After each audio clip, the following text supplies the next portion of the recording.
Conselhos aos professores, pais e estudantes. Capítulo 80. Sociedades literárias. Surge muitas vezes a pergunta: são as sociedades literárias benéficas à nossa juventude? Para responder devidamente a esta pergunta, cumpre-nos considerar não somente o visado objetivo dessas sociedades, mas a influência que têm, na verdade, exercido, tal como demonstra a experiência. O desenvolvimento do espírito é um dever que temos para com nós mesmos, a sociedade e Deus. Nunca, porém, devemos imaginar meios de cultivo para o intelecto às custas da moralidade e da espiritualidade. E é unicamente mediante o harmonioso desenvolvimento de ambas as partes, as faculdades mentais e morais, que se pode atingir a mais alta perfeição de cada uma. São esses os resultados conseguidos por meio de sociedades literárias, segundo geralmente orientadas. As sociedades literárias estão exercendo quase mundialmente uma influência contrária àquilo que o nome indica. Como são em geral dirigidas, tornam-se um dano à mocidade, pois Satanás se introduz para imprimir seu cunho às atividades. Tudo quanto torna o homem varonil e feminil à mulher é um reflexo do caráter de Cristo. Quanto menos temos de Cristo em tais sociedades, tanto menos possuiremos do elemento que eleva, refina e enobrece, que aí deve predominar. Quando os mundanos dirigem essas reuniões para satisfazer os próprios desejos, é excluído o Espírito de Cristo. A mente é desviada das sérias reflexões de Deus, do que é real e tem substância, para o imaginário e superficial. Sociedades literárias. Quem dera que o nome lhes exprimisse o verdadeiro caráter, que é a palha em comparação com o trigo. Os desígnios e objetivos que levam à formação de sociedades literárias podem ser bons, mas a menos que essas organizações sejam regidas pela sabedoria vinda de Deus, tornar-se-á um positivo mal. São geralmente admitidas pessoas irreligiosas e cujo coração e vida não são consagrados, sendo muitas vezes colocadas nos lugares de mais responsabilidade. Talvez se adotem regras e regulamentos julgados suficientes para manter à distância qualquer influência perniciosa.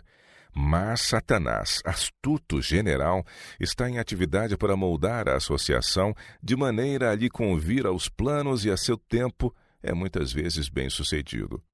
O grande adversário encontra fácil acesso àqueles a quem tem dominado anteriormente, realizando por meio deles o seu fito.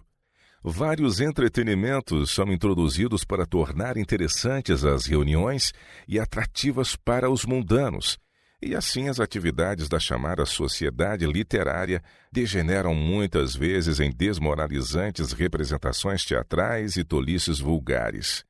Todas essas satisfazem a mente carnal em inimizade contra Deus. Não robustecem, porém, o intelecto, nem consolidam a moral. A associação dos que temem a Deus com os incrédulos nessas sociedades não faz dos pecadores santos. Quando o povo de Deus se une voluntariamente com os mundanos e não consagrados, dando-lhes a preeminência, serão dele afastados pela influência não santificada sob que se colocaram. Por um pouco de tempo nada haverá de seriamente objetável, porém as mentes que se não deixarem sujeitar ao domínio do Espírito de Deus não se entregarão facilmente àquilo que se inspira na verdade ou justiça. Se houvessem tido até então qualquer gosto em coisas espirituais, haver-se-iam colocado nas fileiras de Jesus Cristo. As duas classes são dirigidas por dois diferentes senhores, estando em oposição no que respeita aos desígnios, às esperanças, aos gostos e desejos.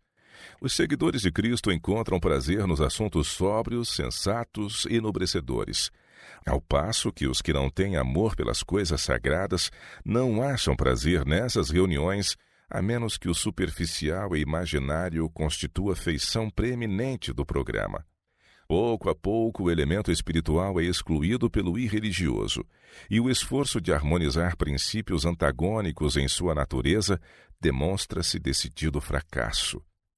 Têm-se feito esforços no intuito de delinear um plano para o estabelecimento de uma sociedade literária que se demonstre benéfica a todos os membros com ela relacionados, Uma sociedade em que todos os membros sintam a responsabilidade moral de torná-la o que ela deve ser e de evitar os males que tornam tantas vezes essas associações perigosas aos princípios religiosos. Pessoas discretas e de bom discernimento, que mantêm viva a comunhão com o céu, as quais, vendo as más tendências e não iludidas por Satanás, avançarão na vereda da integridade, erguendo continuamente a bandeira de Cristo, eis as pessoas necessárias à testa de tais sociedades.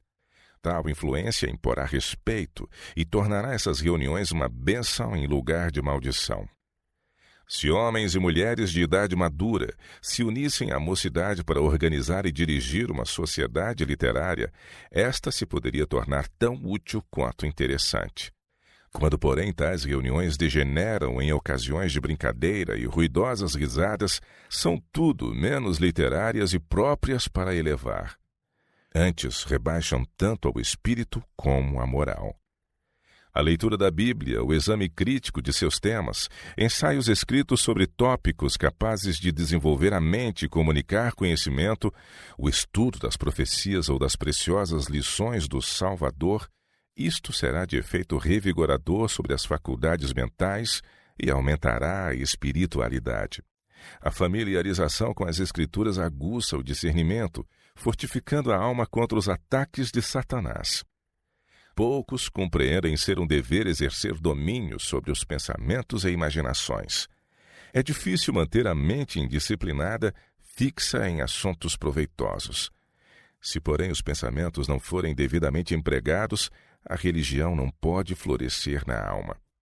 O espírito deve preocupar-se com as coisas sagradas e eternas, ou, do contrário, há de nutrir pensamentos frívolos e superficiais. Tanto as faculdades intelectuais como as morais devem ser disciplinadas e, pelo exercício, hão de se revigorar e aumentar.